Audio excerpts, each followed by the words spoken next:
No passo 2, a gente vai implementar parte da funcionalidade que o protocolo IP provê para o host, né? Para a ponta final, e não para os roteadores. Outra parte da funcionalidade provida para o host vai ser implementada no passo 4. Né? Essa primeira parte da funcionalidade consiste em quando a camada de transporte quer enviar um pacote, a gente tem que colocar o cabeçalho IP nesse pacote, que seria mais ou menos um envelope da carta, né? Para ele poder ser jogado lá na rede, passar por todos os roteadores do caminho e eles saberem o que tem que fazer com esse pacote. Isso vai ser implementado no método enviar, né? Lembrando que esse enviar só é chamado pela camada de transporte. Ele não vai ser chamado pela própria camada de rede, porque os pacotes que a gente vai encaminhar, né, quando a gente está fazendo um roteamento, que é a tarefa lá do passo 1 e do passo 3, eles já têm um cabeçalho, então não precisa ser acrescentado um cabeçalho novo nele, no máximo alterado o cabeçalho que existe. Né? Então isso aqui é para ser usado só pela camada superior, que é a camada de transporte. Então a gente tem aqui um método enviar, que a gente tem que implementar. Então vai ser recebido aqui um segmento, que é basicamente o pacote como ele foi montado quando ele passou somente aí pela camada de aplicação e camada de transporte, e um endereço IP de destino como uma string. Aqui já tem pronto aqui o cálculo de para qual roteador isso tem que ser enviado. Em hosts, a gente geralmente tem uma única rota padrão. O que isso significa?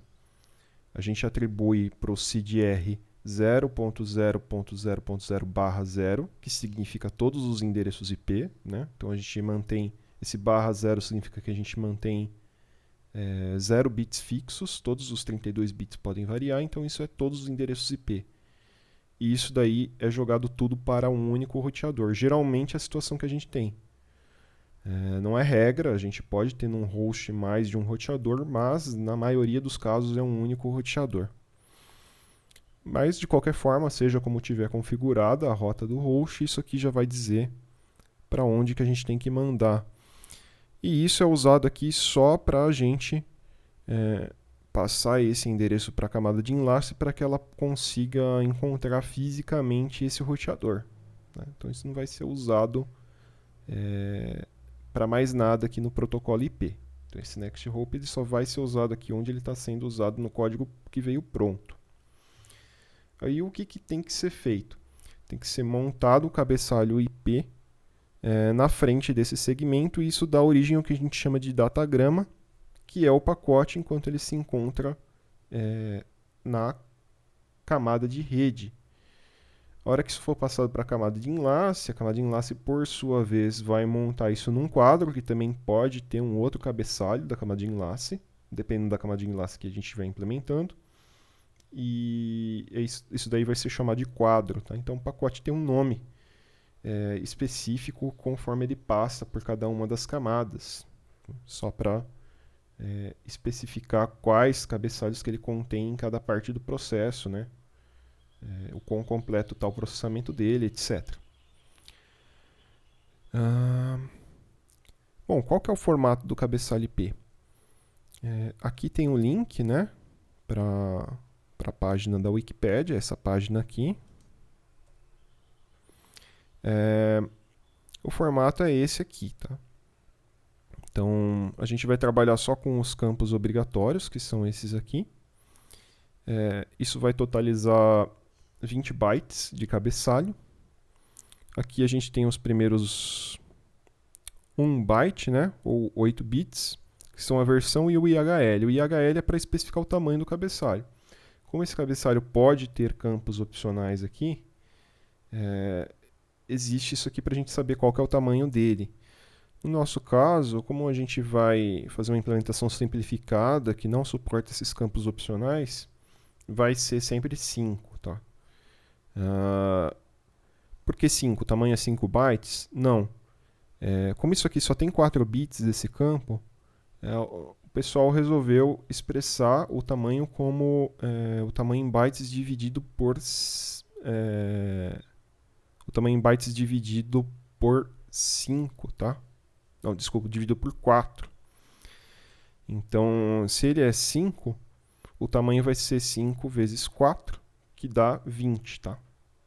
Então, por isso que a gente vai trabalhar com ele igual a 5, que é o tamanho mínimo. A versão vai ser 4, a gente está trabalhando com IPv4. Muitos campos aqui a gente vai colocar o valor padrão que é 0, então esse DSCP, esse N pode colocar 0.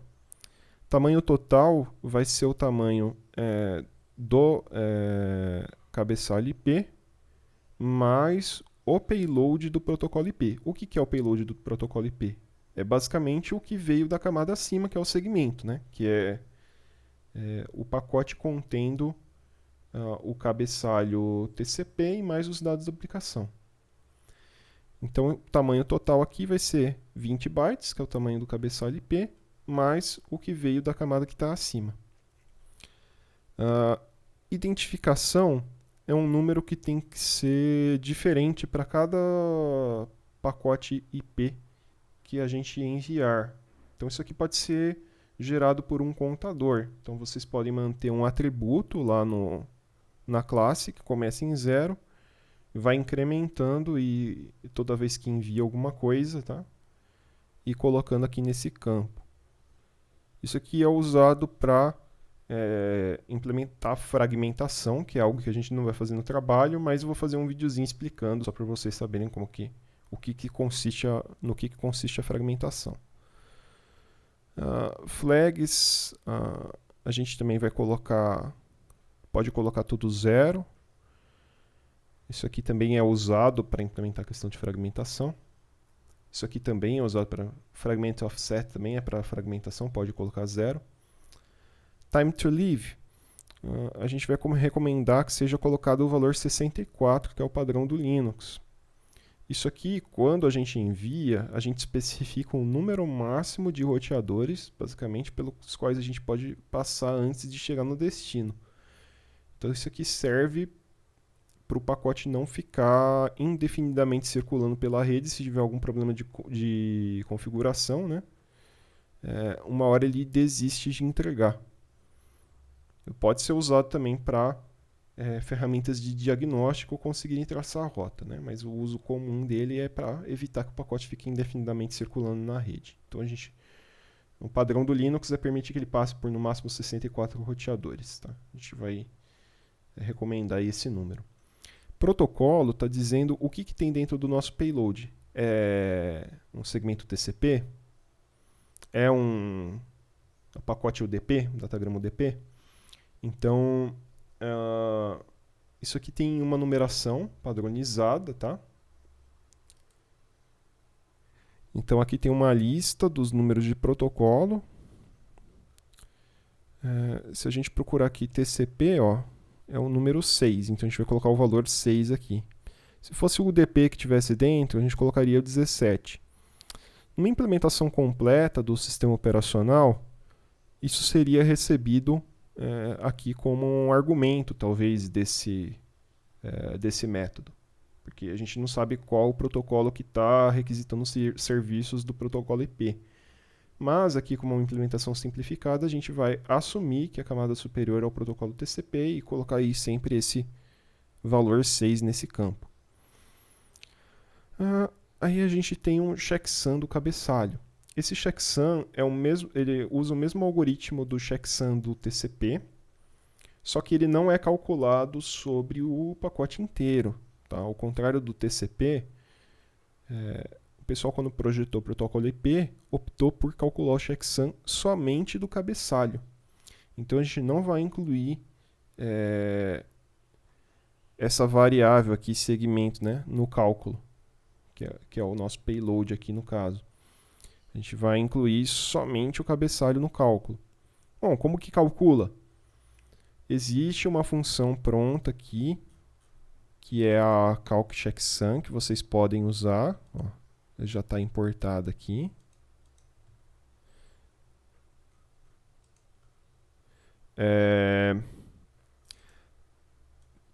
Aqui não vai ser mais... Está escrito segments aqui, mas ignorem. O que tem que ser passado aqui para esse primeiro argumento vai ser o cabeçalho IP.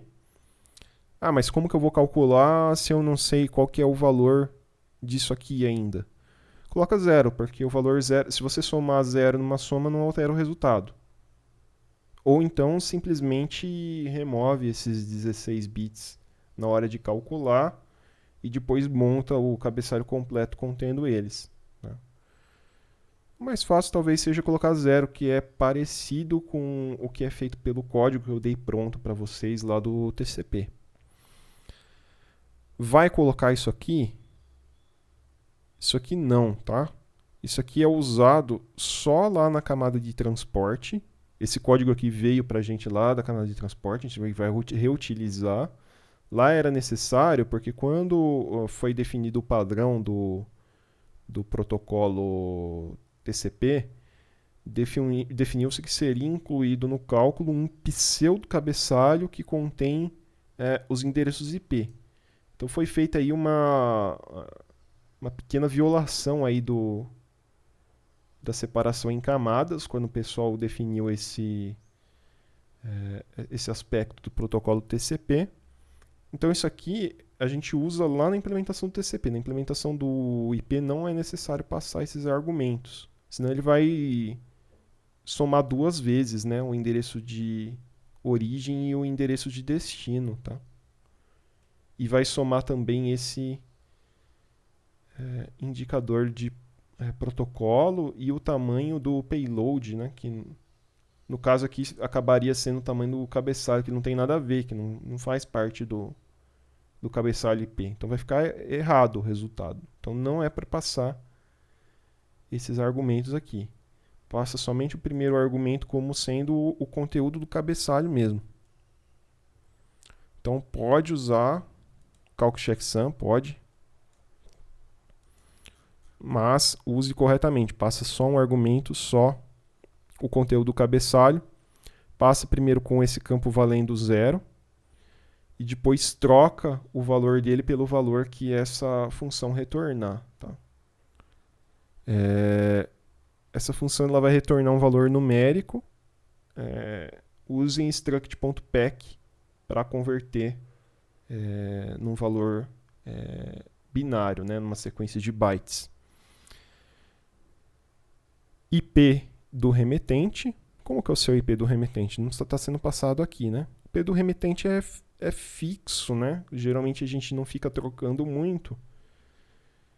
A gente pode até trocar, mas a gente troca com muito menos frequência do que a gente envia pacotes, então ele está aqui num atributo. Peguem aqui nesse atributo meu endereço, o remetente. E o endereço IP de destino ele está aqui como um argumento do método. Tá?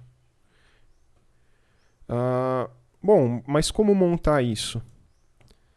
Bom, usando struct.pack, tá? O struct.pack, lá no TCP, a montagem do cabeçalho veio pronta para vocês. Ele usava o struct.pack, mas claro, o formato do cabeçalho TCP é diferente, não é o mesmo formato do cabeçalho IP. O que significam aquelas coisas na string, né? H, I, etc. Isso está definido na documentação do Python. Vejam que a gente sempre tem um ponto de exclamação no começo da string, que significa que a gente vai usar o Big Endian, que é o que é usado geralmente em rede. Praticamente todos os protocolos de rede mais adotados aí usam Big Endian. Poderia ser alternativamente usado esse sinal de maior, não tem problema. Os dois fazem no fundo a mesma coisa. E daí, cada caractere vai dizer o que significa um dos argumentos passados após a string de formatação. Então, o funcionamento é de certa forma parecido com um printf do C. Então, se a gente tiver um B maiúsculo, significa que a gente quer um byte, né? Como se fosse um unsigned char do C. Se for um H maiúsculo, significa que a gente tem um valor de 16 bits, né? Ou 2 bytes sem sinal. Se for um I maiúsculo, é um valor de 32 bits, ou seja, 4 bytes sem sinal. São basicamente esses os formatos que a gente vai usar em cabeçalho de rede. Os outros são úteis para outras finalidades, né? Mas não muito para cabeçalhos de rede. Quando a gente tiver valores campos aqui que são de menos de 8 bits, aí a gente vai ter que usar a manipulação de bits se a gente quiser montar. Então aqui teria que fazer deslocamento à esquerda de 4 bits do valor da versão e fazer um OR com o valor do IHL, se quiser montar. Mas como a gente vai usar valores fixos, pode também colocar uma constante aqui, 0x45, né? Isso aqui vai ser 45 em hexadecimal, lembrando que cada dígito hexadecimal tem 4 bits. E daí, isso aqui tudo, como dá 8 bits, a gente pode usar aquele B maiúsculo no formato. Esse formato, na verdade, está pronto. Vocês podem copiar do teste, tá? Esse formato. Já montei, mostrando só para vocês entenderem o que significa cada letra, né? Mas aqui no teste, ele usa essa função read IPv4 header, né? Que se a gente for aqui para onde ela é definida, que é lá no iputils.py, ele usa esse formato aqui, tá? Então o unpack faz o contrário do pack, né? Que é abrir a string de bytes e converter os valores para números, no caso, né? Então aqui primeiro tem o V misturado com o IHL, aí depois tem o DSP misturado com o ESN, depois tem o total len, assim por diante. Então vocês podem fazer um struct.pack usando essa string de formatação. Não tem problema. A única coisa que talvez vocês queiram alterar, talvez não, dá para usar desse jeito mesmo, mas fica um pouquinho esquisito, talvez vocês queiram alterar, são esses dois i's maiúsculos no final, que são do source address e do dest address, né, do remetente e do destinatário. Isso aqui é para usar os valores como valores numéricos, né?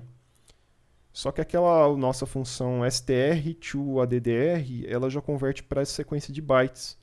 Então é mais fácil a gente, às vezes, concatenar do que ter que dar um struct.unpack para depois dar o struct.pack de novo, né? Converter o que é bytes para número para depois converter para bytes de novo. Então isso aqui talvez vocês achem mais fácil tirar da string de formatação e concatenar no resultado do struct.pack. Então basicamente isso aí está bem mastigado aí como que se faz o passo 2, é só pegar e implementar. Então em resumo, dá um struct.pack para montar isso aqui com esse header checksum valendo 0. Usa o calc checksum com um único argumento, passando essa sequência de bytes para calcular o checksum. Substitui aqui nesse campo. Aí para fazer isso pode chamar struct.pack de novo, passando esse número como argumento em vez do 0. Ou pode converter a sequência de bytes num byte array, que é um tipo do Python, que é a mesma coisa da sequência de bytes, só que ele pode ser alterado, né? A sequência de bytes o Python considera como read-only. Só pode ser criado e depois não pode ser mais alterado. Mas você pode converter num byte array e trocar só um pedaço dela. Se vocês deram uma olhada no código que veio pronto do TCP, é basicamente isso que ele faz. Aí feito isso, concatena esse segmento aqui no final e coloca nessa variável datagrama aqui para ele ser enviado para a camada de enlace.